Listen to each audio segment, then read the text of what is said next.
안녕하세요. 과학책방 갈다 대표 천문학 박사 이명현입니다. 여러분들과 함께 우주에 대한 이야기를 할 텐데요. 첫 번째 시간에는 하나와 둘 사이, 이런 제목을 가지고 이야기를 나눠보려고 합니다. 하나, 둘, 셋, 넷 이렇게 보통 숫자를 세는데요. 그 천문학에서는 하나와 둘 사이가 굉장히 큰 뭐라 그럴까요? 의미 면에서나 실질적인 면에서 차이가 있습니다. 그 이야기를 좀 하면서 우주 이야기를 해보려고 합니다. 두 번째 시간에는 별을 본다는 것이라는 제목을 가지고 이야기를 해볼 텐데요. 별을 본다고 하면 어떤 생각이 드시나요? 밤하늘에 별을 쳐다보는 것. 그런데 실제로 천문학에서는 천문학자들이 어떻게 별을 보는지, 또 별을 보는 것이 우리에게 어떤 의미가 있는지, 이런 이야기들을 해보도록 하겠습니다. 오늘의 주제는 하나와 둘 사이인데요. 토성 다 아시죠? 이 토성을 한번 떠올려 보시면 좋을 것 같아요. 토성하면 뭐가 떠오르시나요? 아마 사진 많이 보셨을 텐데 고리가 있습니다. 토성은 이 고리가 굉장히 아름다운 그런 천체이고요. 그런데 그 토성만 고리를 가지고 있을까? 이런 생각해 보신 적 있으신지 모르겠습니다. 먼저 이 고리를 발견하게 된 연유를 말씀드리겠습니다. 토성은 아시는 것처럼 태양으로부터 좀 굉장히 멀리 떨어진 천체인데요. 제일 가까운 행성, 수성, 그 다음에 어떤 행성이죠? 금성, 그 다음에 지구, 그 다음에 화성, 목성, 토성, 그 다음에 천왕성, 해왕성 이렇게 나갑니다. 그러니까 지구로부터도 아주 멀리 떨어져 있는 행성이라서 우리가 눈으로 볼 때는 밤하늘에서 굉장히 밝은 빛을 내는 천체이긴 하지만 맨눈으로 보면 그냥 여느 별이나 마찬가지로 보입니다. 망원경을 통해서 보면 이 토성이 가지고 있는 이 아름다운 고리를 볼 수가 있는데요. 망원경이 발명되기 전까지는 모든 사람들이 토성에 고리가 있다는 것을 모르고 있었겠죠. 근데 이 토성의 고리가 발견되는 데는 사실은 꽤 오랜 시간이 걸리게 됩니다. 1609년으로 거슬러 올라가는데요. 이때 갈릴레오 갈릴레이라고 하는 아마 그 과학에 관심이 없으신 분들도 다 한 번쯤은 들어보고 했을 그런 인물입니다. 이 갈릴레오 갈릴레이가 망원경을 만듭니다. 자기가 발명을 처음 한 것은 아니고요. 네덜란드에서 망원경이 발명되었다는 소식을 듣고 이분은 과학자이면서 또 공학자였거든요. 그래서 직접 설계를 해서 망원경을 만들게 됩니다. 워낙 또 과학에 출중하고 또 기술도 뛰어났기 때문에 이분이 만든 망원경이 당시로서 세계 최고 성능을 자랑하는 망원경을 뚝딱 만들어 버리게 됩니다. 이분은 이제 이 망원경을 사용해서 그 천체를 관측을 했는데요. 당연히 목성, 금성, 수성 다 봤겠죠. 달도 보고 태양도 봤을 겁니다. 이 토성을 관측을 하면서 굉장히 이상한 것을 발견했어요. 토성에 무슨 혹 같은 것들이 붙어 있다고 생각을 했습니다. 갈릴레오 갈릴레이가 만든 망원경이 당시로서는 세계 최고 성능의 망원경이었지만 오늘날 기준으로 보면 이 망원경이 흔히 요즘에 아이들도 구할 수 있는 그런 망원경의 성능보다도 사실은 못한 정도였습니다. 그래서 그 망원경으로 토성을 봤는데 이 토성의 고리가 완전히 분해되어서 또렷한 고리 모양을 보이지를 못했고요. 이렇게 마치 뭔가 혹이 붙어 있는 것 같은 그런 모양으로 나타났습니다. 그래서 이 갈릴레오 갈릴레이는 토성의 고리를 어쩌면 처음으로 본 사람이었지만 그것이 고리라고 하는 것을 인식하는 데는 실패했습니다. 그래서 그냥 기록을 이상하게도 토성에 혹 같은 게 붙어 있다 이런 식으로 기록을 남기고 말았습니다. 그리고 세월이 지나서요, 네덜란드에 있던 하위헌스라고 하는 천문학자가 이 더 개량된 성능의 망원경을 가지고 토성을 보게 됩니다. 그래서 토성을 봤더니 고리가 있는 거예요. 드디어 하위헌스에 의해서 토성에 고리가 있다고 하는 것이 밝혀졌습니다. 심지어 이 하위헌스는 이 토성의 고리가 모양이 조금씩 변하는 것을 발견했습니다. 지구에서 토성을 바라볼 때 이 각도 때문에 그런 건데요. 그런 것들이 주기성을 갖는다는 것까지 알려되면서 이 토성이라고 하는 행성에 고리가 있다고 하는 것을 알게 되었습니다. 굉장히 신비하죠. 지금도 아마 처음으로 천체를 바라볼 때, 특히 목성이나 토성을 볼 때 이 토성의 고리가 너무나 깜찍하고 예뻐서 기억하는 사람들이 많이 있습니다. 제가 왜 토성의 고리 얘기를 했느냐 하면요, 제가 어렸을 때 학교에서 천문학 공부를 할 때만 하더라도 이 우주에서 유일하게 고리를 가지고 있는 천체는 무엇이냐 이렇게 물어보면 정답은 토성이었습니다. 그런데 좀 이상하지 않으세요? 토성에 고리가 있는 것까지 이해하겠는데, 그렇다고 해서 이 토성에 있는 고리가 전 우주에서 유일할 이유는 상식적으로 생각하면 없잖아요. 하지만 당시에는 관측된 결과에 따라서 토성에만 고리가 있는 것으로 알려져 있기 때문에 천문학자들은 항상 어떤 것들이 발견이 된 다음부터 그것을 받아들이는 경향이 있거든요. 그래서 토성의 고리 이외에 다른 행성에도 고리가 있을 가능성이 충분히 있음에도 불구하고 우주에서 유일하게 고리를 가지고 있는 천체는 토성이다, 이렇게 받아들이고 있었습니다. 그런데 이론적으로는 여러 가지 이론들이 나오면서 다른 행성에도 고리가 있을 가능성이 제기가 되었죠. 그러다가 차츰차츰 관측하는 도구가 개선되고 발달되기 시작했습니다. 그 말은 망원경이 점점 커지고요. 망원경이 점점 커진다고 하는 이야기는 그렇게 커진 망원경으로 천체를 바라보면 더 어둡게, 더 멀리 있는 것을 더 자세히 볼 수 있다는 말이 됩니다. 그 말은 갈릴레오 갈릴레이가 자신의 망원경으로 토성의 고리를 분해하지 못하고 뭔가가 있다는 것을 알아냈고, 하이언스가 토성의 고리라고 하는 것이 있다고 하는 것을 실체적으로 얘기해 줬는데, 더 좋은 망원경이 발명이 되면서 토성의 고리가 한 개가 아니라 여러 개로 이루어져 있다, 이런 것들도 우리가 알게 되었거든요. 그리고 이런 발달된 망원경을 가지고 다른 천체를 보았는데 드디어 목성에서 고리가 발견이 되었습니다. 어떻게, 이게 굉장히 큰 차이가 있는데요. 처음에 토성에만 고리가 있을 때 천문학자들은 어떤 해석을 하려고 하냐면, 왜 토성이라고 하는 천체에만 고리가 있을까? 그리고 당시로서 목성이나 천왕성이나 해왕성이나 이런 곳에 고리가 없는 줄 알고 있었기 때문에 왜 다른 행성에는 고리가 없는데 토성에만 고리가 있을까? 이게 천문학자들이 해결해야 될 굉장히 중요한 천문학적인 문제였겠죠. 그래서 왜 토성에만 존재하는가를 해결하려고, 그 답을 얻으려고 굉장히 많은 노력을 했습니다. 그래서 여러 이론들이 나왔죠. 그랬는데 어느 날 발달된 관측 기기의 도움으로 목성이라고 하는 또 다른 행성에서 고리가 발견된 겁니다. 이제 두 번째 경우가 생겼잖아요. 이건 굉장히 중요한 의미를 갖는데요. 어떤 경우가 하나가 있을 때는 일반화시키기가 힘듭니다. 그냥 이게 굉장히 예외적으로 한 개만 있을 수 있잖아요. 그런데 두 개가 생겼다고 하는 것은 굉장히 많은 가능성을 얘기해 주게 됩니다. 두 번째 게 있으니까 세 번째, 네 번째도 있지 않을까? 이런 생각을 갖게 하고요. 어쨌든 유일성이 깨어져 버린 거잖아요. 그러면 천문학자들의 질문이 바뀝니다. 왜 토성에만 고리가 있을까 해서 토성에도 고리가 있고 조금 다르게 생긴 목성에도 고리가 있으니까 왜 저런 천체들의 고리가 있을까? 이렇게 조금 더 구체적이고 느슨해지고 어쩌면 더 포괄적인 질문으로 넘어가게 됩니다. 그런데 이 목성과 토성의 공통점을 보면요, 태양계 내에서 수성이라든가 금성이라든가 지구라든가 화성은 좀 크기가 작습니다. 그리고 표면이 딱딱한 암석질로 이루어져 있고요. 그래서 이런 것들을 흔히 암석질 행성 이렇게 부릅니다. 그런데 목성, 토성, 천왕성, 해왕성은 가스로 이루어져 있어요. 기체로 이루어져 있습니다. 그리고 큽니다. 그래서 이런 행성들을 거대 기체 행성 이렇게 부릅니다. 그러면 뭔가 패턴이 보이시지 않습니까? 수성, 금성, 화성, 지구에는 고리가 없습니다. 이런 탐사선들이 다 가봤거든요. 고리가 없어요.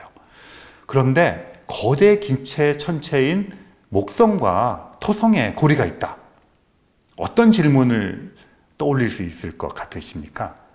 그래서 천문학자들은 토성의 고리가 유일하게 알려져 있을 때는 왜 토성에만 고리가 있을까? 이런 질문을 하다가 이제는 왜 거대 기체 행성에는 고리가 있고 암석질 행성에는 고리가 없을까? 이렇게 질문이 바뀌게 됩니다. 그렇게 해서 왜 그런지를 탐색해 나가다 보니까 또 다른 거대 기체 행성들이 있잖아요. 천왕성, 해왕성. 그러면 자연스럽게 질문이 이렇게 바뀝니다. 그러면 천왕성에도 고리가 있을까? 해왕성에도 고리가 있을까?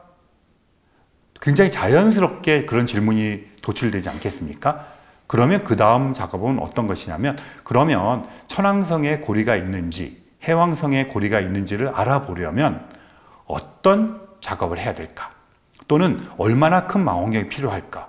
어떤 관측 도구를 사용하면 거기에 실제로 고리가 있는지 없는지를 찾아낼 수 있을까? 이렇게 질문이 바뀌게 됩니다. 토성에 고리가 있는 것이 우주에서 유일하다고 생각했을 때 했던 질문이랑 지금 두 번째 고리가 있는 천체인 목성이 발견해서 됐잖아요. 그런 발견이 된 이후의 질문이 이렇게 극적으로 바뀌지 않습니까? 그러니까 굉장히 근원적인 질문이 바뀌어버리는 거죠. 그래서 이 하나와 둘 사이, 하나의 샘플과 두 개의 샘플이 있는 것은 이렇게 엄청나게 질문을 바꿔버리는 발견이 되겠죠. 그러면 어떻게 됐을까요? 목성에서 고리가 발견이 된 것은 이제 알겠는데, 그러면 이번에는 천왕성, 해왕성으로 넘어가야 되지 않습니까? 천왕성에서 고리가 발견이 되었을까요? 보이저라고 하는 태양계 외곽에 있는 거대 기체 행성을 관측하는 탐사선이 1977년 8월 달에 보이저 2호, 9월 달에 보이저 1호가 발사가 되어서 목성, 토성을 거쳐서 천왕성, 해왕성을 관측했습니다. 목성에 있던 흐릿한 고리를 재확인을 했고요. 천왕성을 갔더니 우리들의 바람대로 천왕성에도 고리가 있었습니다. 해왕성에도 고리가 있었고요. 이렇게 되니까 천문학자들이 이제 신이 났죠. 우리가 던졌던 가설적인 질문, 거대 기체 행성에는 다 고리가 있을까? 있다고 하는 것이 판명이 되었죠. 그러면 이제는 왜 거대 기체 행성에만 고리가 있을까? 그들에게 다 있으니까요. 그리고 암석질 행성에는 왜 고리가 없을까? 이런 질문을 던지게 되고요. 그것은 태양계라고 하는 이 시스템이 만들어질 때, 태양계가 형성되고 생성될 때 왜 이렇게 나뉘어지는 형식으로, 패턴으로 형성되었을까? 이것은 우리가 살고 있는 우리 태양계의 기원에 대한 문제이기도 하지 않습니까? 그래서 이 두 번째 고리의 발견이 이렇게까지 질문을 던지게 되고 우리들에게 답을 요구하게 되고, 그것을 위해서 관측 기기를 만들고 관측을 하고 새로운 사실을 알게 되고, 그러다 보니까 굉장히 앞서게 되고 우리가 더 많은 것을 알게 되는 태양계 형성 이론이 형성되게 되었습니다. 그런데 이쯤 되니까 이제 질문을 던지죠. 왜 거대 기체 행성에는 고리가 있을까 하는 질문에서 또 이것과 파트너가 되는 질문으로, 그렇다면 지구를 비롯한 이런 암석질 행성에는 왜 고리가 없을까? 이런 모든 것들에 답을 할 수 있어야만 그야말로 조금 더 완벽한 태양계 이론을 만들 수 있지 않겠습니까? 그래서 이제 연구를 하기 시작했는데요. 그런 질문에 답을 하기 위해서 여러 이론들을 하고 있는 와중에 예기치 않은 또 다른 천문학자들을 당혹스럽게 만드는 발견이 되었습니다. 이 태양계 내에는 행성이라고 하는 것들 이외에도 다른 천체들이 있습니다. 행성이라고 하게 되면 수성, 금성, 지구, 화성, 목성, 토성, 그리고 천왕성, 해왕성이 있습니다. 예전에는 명왕성이 있었죠. 근데 명왕성은 2006년 무렵에 명왕성은 이제 행성의 지위에서 내려와서 지금은 외소 행성이라고 하는 그런 지위를 갖게 되었습니다. 그런데 이 외소 행성은 명왕성뿐 아니라 몇 개가 더 같이 발견이 되어서 명명이 되었는데요. 행성은 아니지만 행성에 준해서 태양 주위를 돌고 있는데, 얘네들은 굉장히 찌그러진 타원 궤도를 돌고 있고요. 태양을 주는 경사각도 굉장히 심하고 해서 그런 특징들을 가지고 있고 좀 작습니다. 이런 것들을 이제 외소 행성이라고 부르는데, 이 외소 행성 중에 하오메아라고 하는 외소 행성에서 고리가 덜컥 발견된 거예요. 그럼 이게 외소 행성은 지금 지구나 뭐 금성이나 화성보다도 더 작은 천체고요. 그래서 또 외소 행성이라고 하는 다른 카테고리를 분류를 해놨는데 이런 곳에서 고리가 발견된 겁니다. 그러면 지금 방정식이 깨졌잖아요.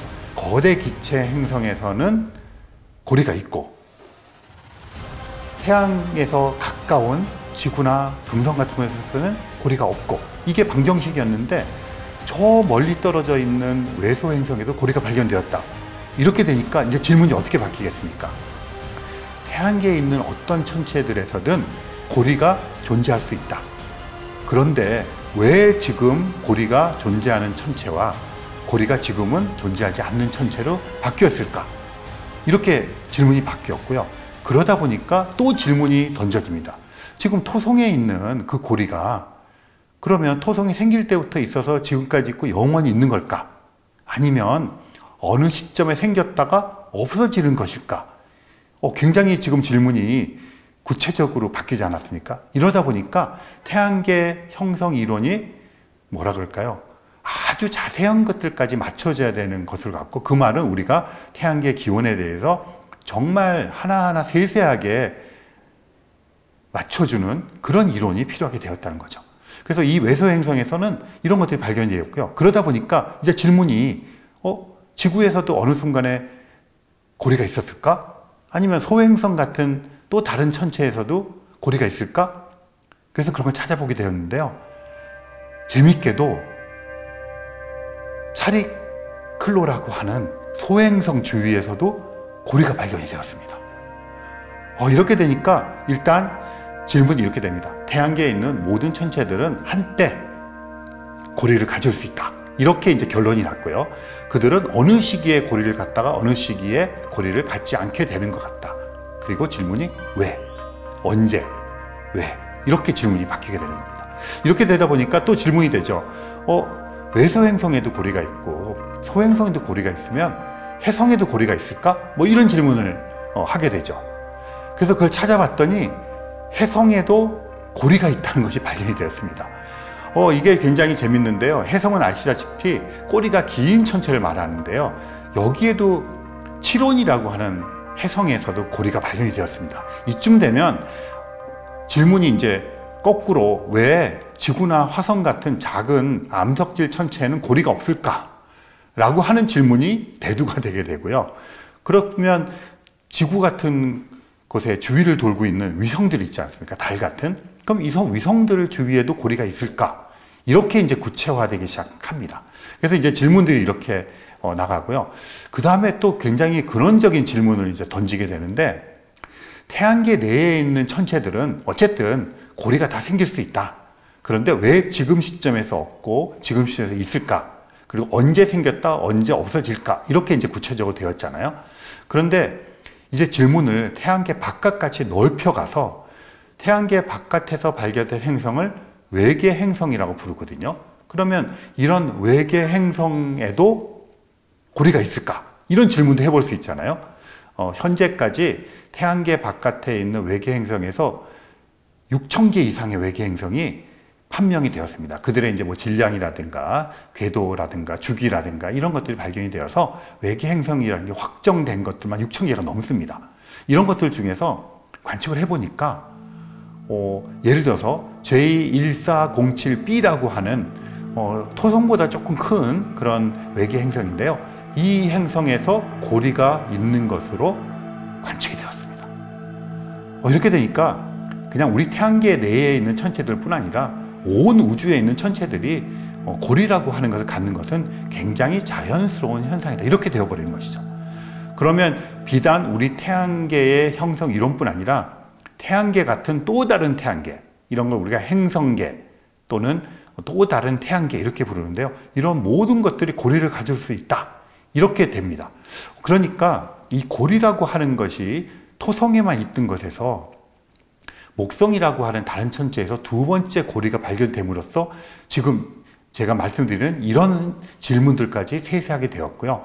이런 것들이 태양계뿐 아니라 태양계를 벗어난 곳에 있는 외계 행성의 고리까지 확장이 됨으로써 이제는 행성이라고 하는 것의 생성, 그 행성에 속해 있는 행성계, 이건 또 다른 말로 하면 항성계라고도 부르는데요.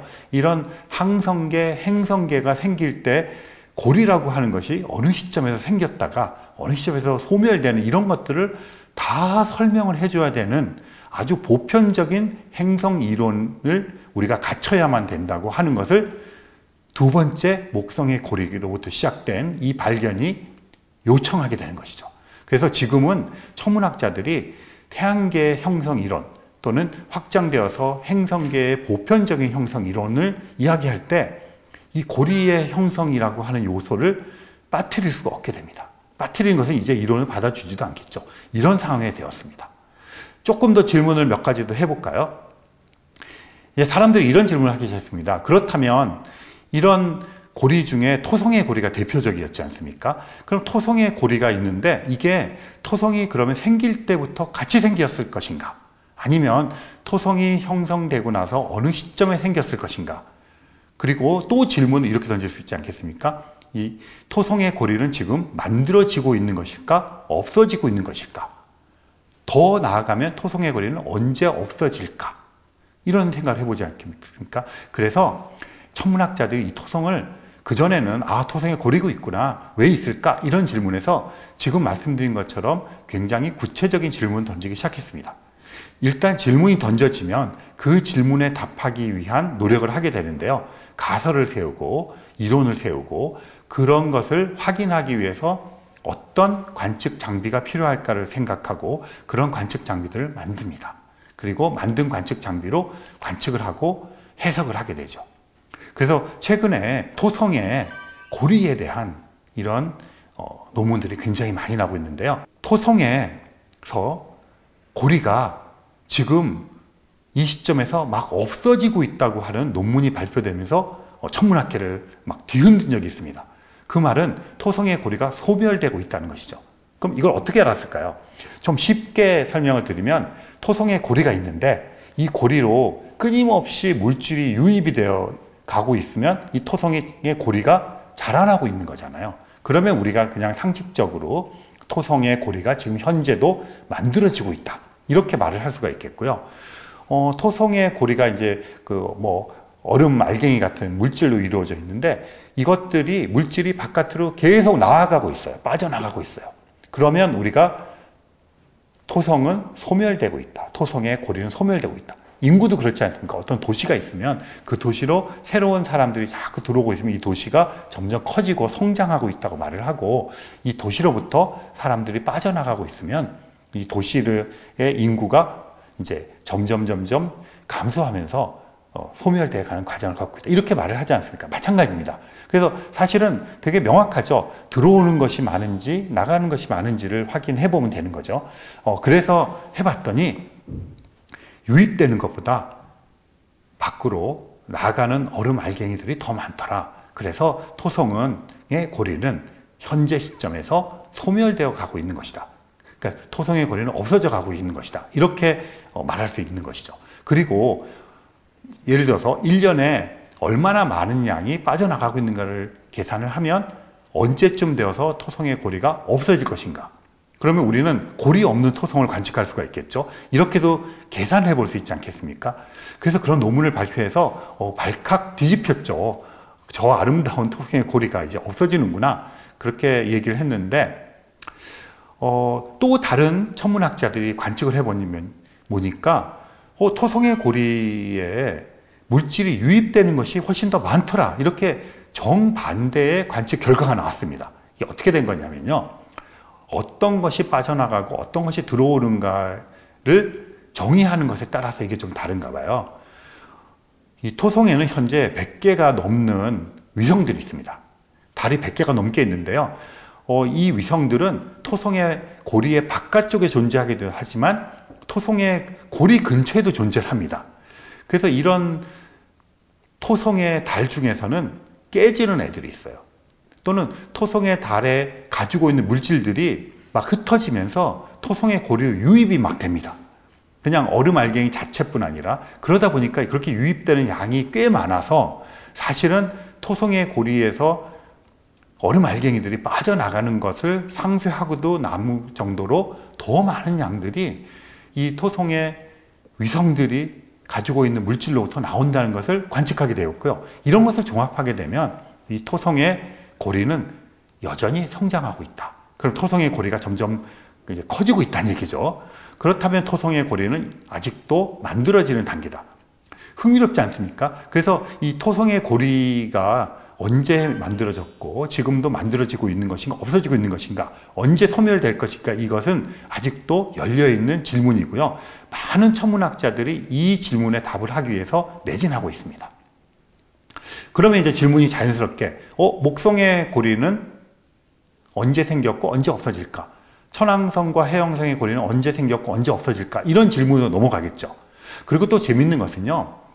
이 목성의 고리는 굉장히 또렷하고 지상에 있는 망원경으로도 보일 정도 또렷한데 목성이나 천왕성, 해왕성의 고리는 굉장히 옅어요. 그리고 지상에 있는 망원경이 잘 보이지 않습니다. 그리고 또 한 가지는 성분이 좀 달라요. 그 토성의 고리는 주로 얼음 알갱이로 이루어져 있는데요. 목성의 고리는 주로 먼지 성분으로 이루어져 있답니다. 먼지, 그러니까 또 왜 같은 거대 기체 천체인데 한 곳에서는 얼음 알갱이로 이루어졌고 또 한쪽에서는 먼지로 이루어졌을까? 이런 것도 이제는 태양계 형성 이론을 하는 천문학자는 답을 해야 되는 거죠. 그러니까 이게 하나만 알고 있을 때는 아주 포괄적인 답을 하고 하면 태양계 형성 이론을 얼추 내놓을 수가 있었는데 지금 태양계 형성 이론을 나아가서는 행성계와 항성계 형성 이론을 말하는 천문학자들은 이제 골치가 아파졌어요. 이런 세세한 것들까지 다 맞춰야 되는 지경에 이르렀습니다. 여기에 더 어려운 질문이 있습니다. 화성에는 왜 고리가 없을까? 그럼 또 이 질문을 조금 더 구체적으로 하면 화성에는 한때 고리가 있었을까? 또는 화성의 어느 시점의 미래에서는 고리가 있을 수 있을까? 그 다음 질문 뭐겠습니까? 더 흥미로운 질문은 지구겠죠. 이 지구에는 고리가 있을까? 이런 걸 생각해 보지 않을 이유가 없지 않습니까? 더군다나 우리가 관련된 거잖아요. 그러다 보니까 이 지구라고 하는 우리가 살고 있는 곳에 한때 고리가 있었을까? 또는 어느 시점에서 고리가 있을 수 있을까? 지금 지구에는 달이 한 개밖에 없습니다. 물론 두 번째 달, 세 번째 달을 주장하시는 분들이 있어요. 예를 들어서 달이라고 하는 것이 무엇일까 이런 정의에 따라서 어떤 한 1m쯤 되는 돌멩이 같은 것들이 지구를 한 20년 돌다가 없어졌다고 쳐봅시다. 그러면 이렇게 돌고 없어졌던 이 돌멩이를 지구의 달이라고 할 수 있을까요? 지구를 돌았으니까 달이라고 할 수 있지만 이런 기준들이 명확하지 않고 지금도 지구 주위를 돌고 있는 이런 작은 돌멩이들이 있거든요. 그런 것들을 달이라고 할 수 있을까? 이런 의문도 가질 수가 있는데요. 지금 달은 꽤 큽니다. 지구의 크기에 비해서 한 4분의 1 정도 크기를 가지고 있고요. 꽤 큰 크기를 가지고 있어서 굉장히 안정적으로 지구를 돌고 있는데 영원할까? 이런 질문을 던져볼 수 있지 않겠습니까? 사실 지금 지구의 달은 태양계가 형성될 때 지구와 더불어서 형성되었던 것이 그대로 있는 게 아닙니다. 지구도 마찬가지고요. 아주 원시 태양계 시절에 지구는 원시 지구라는 형태로 형성이 되었었는데 이게 돌고 있었는데 화성 크기만한 어떤 원시 화성 크기만한 천체라고 쳐봅시다. 그게 지구로 충돌을 한 거예요. 그래서 충돌을 하다 보니까 지구도 거의 다 파괴가 되고 또 충돌했던 화성 크기만한 어떤 다른 천체도 원시 천체도 파괴가 되었습니다. 이렇게 파괴가 되었던 것들이 서로의 중력에 의해서 다시 뭉치는 과정을 거쳤고요. 그러면서 지금의 지구와 지금의 달이 형성되었습니다. 그러니까 지금 지구와 달은 원시 행성 형식으로 태양계 초창기에 있던 모습을 그대로 유지하는 것이 아니라 그렇게 형성되었던 원시 지구가 충돌해서 한번 깨졌다가 재구성이 되면서 지구와 달이라는 형태로 형성이 된 것이죠. 그런 전력이 한번 있습니다. 그리고 나서 지금 한 46억 년을 쭉 오고 있는 건데요. 이 달이 지금 자체적으로 그냥 스스로 깨질 위험성은 없습니다만 또 다른 이러한 충돌 같은 것이 있을 수가 있고 또 역학적인 어떤 불균형에 의해서 달이 깨질 수도 있잖아요. 그렇게 되었을 때 이 파편들이 모여서 지구 주위를 돌면서 고리를 형성할 가능성도 있지 않겠습니까?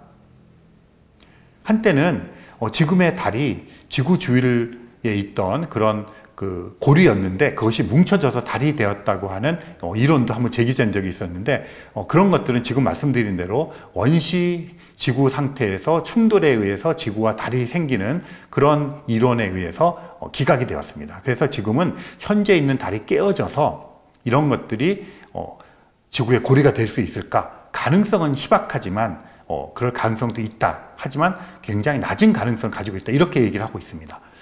지구에 고리가 생길 수 있는 또 다른 가능성은 소행성 같은 것들이 지구 궤도에 잡히는 경우입니다. 잡혀서 얘네들이 달과 지구 사이로 들어오면서 깨져버리는 거죠. 깨지고 조금 더 정교한 과정을 거치면서 많이 깨져서 어떤 것들은 지구로 추락을 하고 어떤 건 달로 추락하고 어떤 것들은 빠져나가지만 지구와 달 사이의 궤도를 돌게 되는 이러한 시기에 되면 지구 근처에 고리가 생기는 때가 생기겠죠.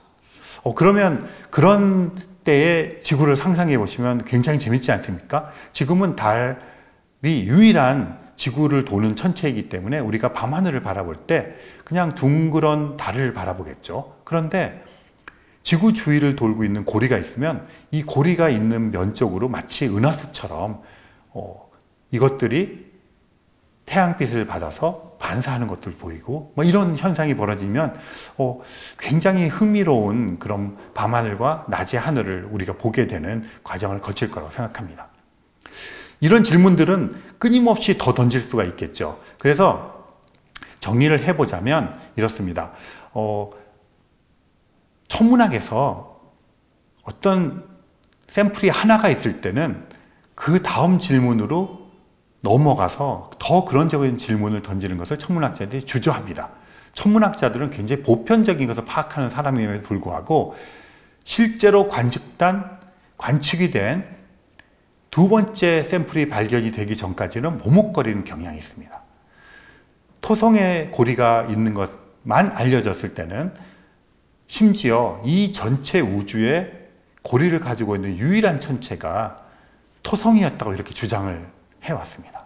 그러다가 목성에서 고리가 발견이 되어서 두 번째 샘플이 생겼잖아요.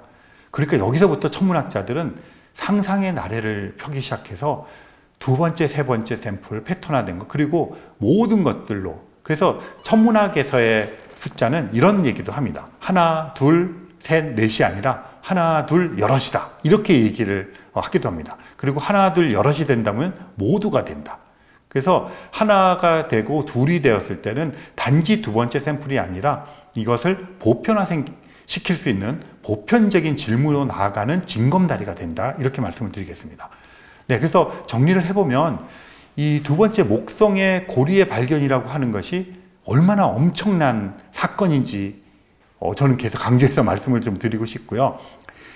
그러면 그때부터 과학적 증거를 가진 천문학자들은 정말 그들의 상상의 나래에 날개를 달고 지금 말씀드린 것 같이 이렇게 숱한 구체적인 질문을 던지고 그런 질문에 답을 하기 위한 작업들을 하게 되는 것입니다.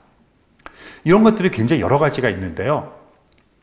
토성의 고리가 전형적인 하나와 둘 사이의 문제였습니다. 지금 현재 또 이것과 비슷한 상황에 놓여 있고 아직은 하나의 단계에 놓여 있고 둘로 넘어가지 않은 것이 있는데요. 이 외계 생명체라고 하는 것을 찾는 분야입니다. 외계 생명체는 정의하자면 지구라고 하는 행성 바깥에 있는 생명체를 외계 생명체라고 부릅니다. 그런데 이 외계 생명체는 현재까지 발견된 적이 없습니다. 발견이 될 개연성이 높은 곳은 몇 군데가 있지만 발견되지 않았으니까. 그러니까 외계 생명체는 아직 전 우주에서 발견되지 않았고요. 그 말은 뭐냐면 이 우주에서 마치 토성의 고리가 그랬던 것처럼 현재 시점에서 전 우주에서 전체 우주에서 생명체가 존재하는 유일한 지역은 지구밖에 없습니다. 그런데 과학자들은 외계 생명체가 존재할 가능성에 대해서는 거의 99.9% 개연성 있게 있을 것이라고 이야기를 합니다. 하지만 그것들이 있다고 가정을 하고 그것으로부터 두 번째, 세 번째 케이스로 마치 목성에 고리가 생긴 이후로 펼쳐나갔던 것 같은 그러한 과정을 이어나가진 않고 있습니다. 왜냐하면 두 번째 경우가 생기지 않았기 때문입니다. 그리고 이 외계 생명체의 탐색은 그래서 한계에서 두 번째 경우를 찾아내기 위한 노력인데 이미 토성의 고리와 목성의 고리를 통해서 우리가 경험한 바가 있지 않습니까? 그래서 그때보다는 훨씬 더 적극적으로 찾으려고 하는 노력을 하고 있습니다. 그런데 조금 더 외계 생명체라고 하는 것에 대한 정의를 좀 얘기를 해봐야겠는데요.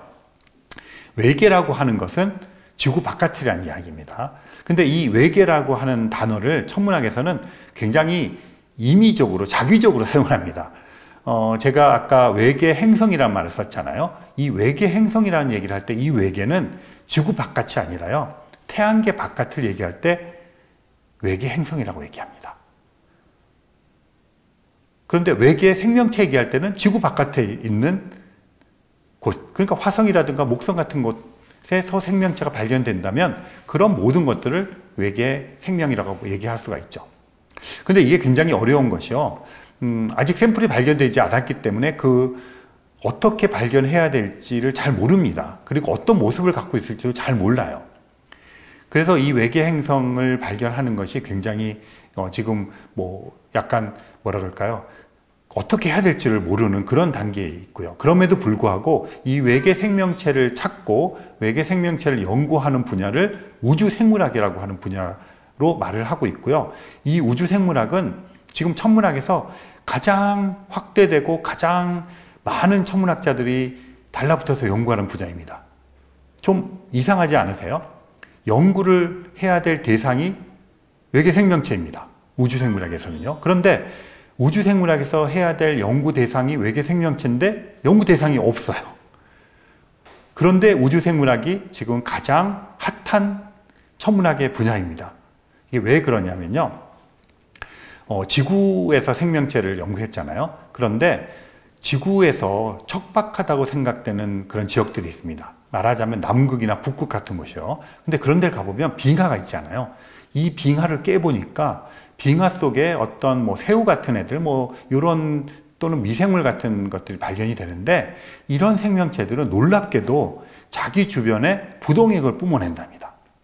그런 얼음 속에서 살고 있어야 되니까요. 그래서 부동액을 가지고 주변을 녹여서 생명을 유지해 나갑니다. 또는 화산 같은 곳, 심해저 이런 곳에서 생명체가 발견이 되거든요. 이런 건 뭐냐 하면 우리가 생각하기에 지구라고 하는 환경 조건 속에서는 생명체가 살고 있었잖아요.